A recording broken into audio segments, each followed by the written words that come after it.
जय श्री राम। आज का विषय है स्वयंभुव मनु। आदि सृष्टा भगवान ब्रह्मा जी ने सृष्टि रचने की योजना से मानसी सृष्टि उत्पन्न की। श्रीमद् भागवत के अनुसार मरीचि आदि 9 ऋषियों ने से भी सृष्टि का अधिक विस्तार न देख ब्रह्मा जी इस प्रकार विचार करने लगे। अहो, बड़ा आश्चर्य है, निरंतर मेरे प्रयत्न करने पर भी प्रजा की वृद्धि नहीं हो पा रही है। लगता है देव ही इसमें विघ्न डाल रहे हैं। उसी समय अकस्मात उनके शरीर के 2 भाग हो गए। उन दोनों भागों में से एक स्त्री और पुरुष मनु और शत्रुपा के रूप में प्रकट हुए। उन्हीं मनु और शत्रुपा से तदा मिथुन धर्मेण प्रजा, मिथुन धर्म यानी स्त्री पुरुष संभोग से प्रजा की वृद्धि हो गई। महाराजा मनु की 5 संतानें हुई। उनके प्रियव्रत व और उत्तानपाद 2 पुत्र थे और आकुति, देवहूति और प्रसूति 3 कन्याएं थीं। मनु ने आकुति का रुचि प्रजापति, देवहूति का प्रजापति कर्दम और प्रसूति का प्रजापति दक्ष के साथ विवाह कर दिया। विष्णु पुराण के अनुसार ब्रह्मा जी के दाएं अंगूठे से दक्ष प्रजापति उत्पन्न हुए। दक्ष से अदिति और अदिति से विवस्वान मनु का जन्म हुआ। मनु से इक्ष्वाकु, नृग, धृष्ट शर्याति, नरियंती, प्रांशु, नायाग, दिष्ट, करुष और प्रशद्र नामक 10 पुत्र पैदा हो गए। इन पुत्रों के द्वारा सृष्टि का विस्तार हुआ।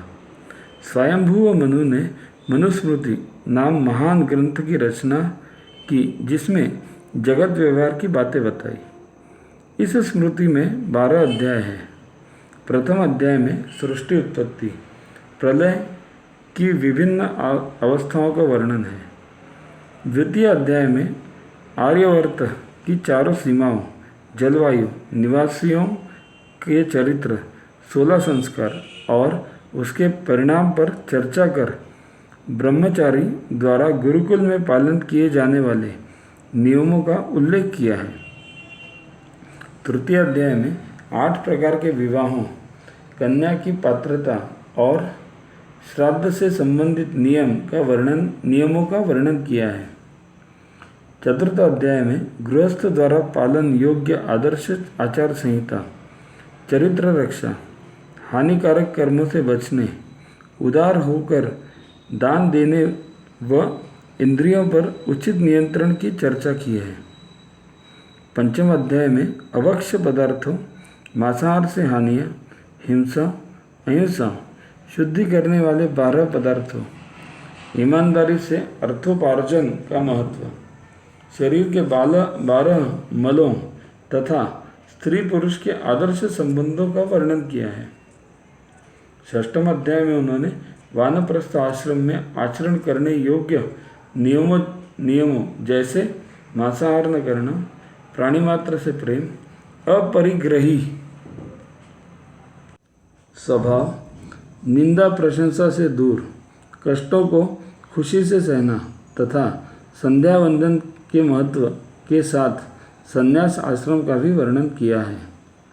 सप्तम अध्याय में राजा द्वारा पालन योग्य नियम, नीति, राजा द्वारा आचरणीय धर्म, मंत्रियों से सलाह लेने की रीति, राजदूतों की ईमानदारी परखना, न्याय प्रणाली और राजनीति के साथ साम, दाम, दंड और भेद नीति बताई है।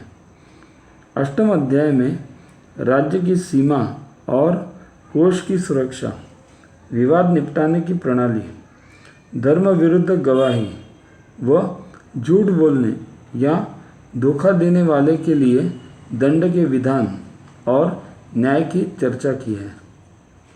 नवम अध्याय में महिला पुरुषों के एक दूसरे के प्रति कर्तव्य, आपातकाल में महिलाओं को नियोग द्वारा संतान उत्पन्न करने का अधिकार, सही पुत्राधिकार, पुत्र न होने पर उत्तराधिकारी निश्चित करने की विधि व 12 प्रकार के पुत्र तथा दूसरों के अधिकारों का हरण करने वालों को दंड देने का वर्णन किया है।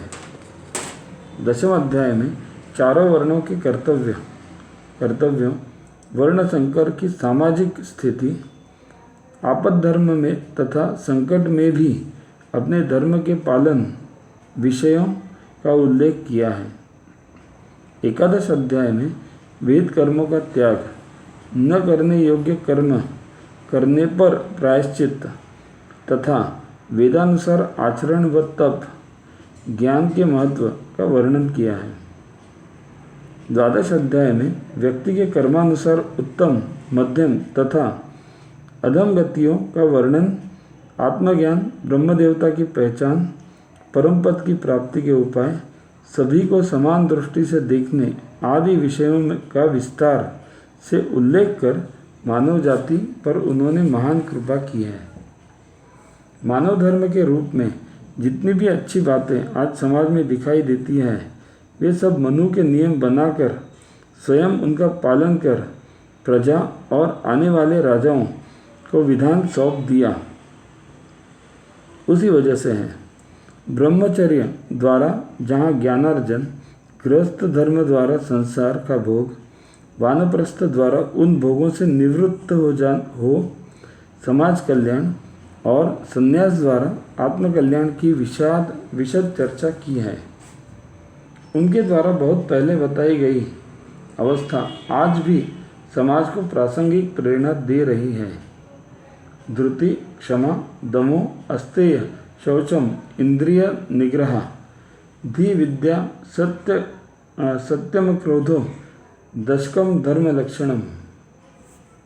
भारत माता की जय।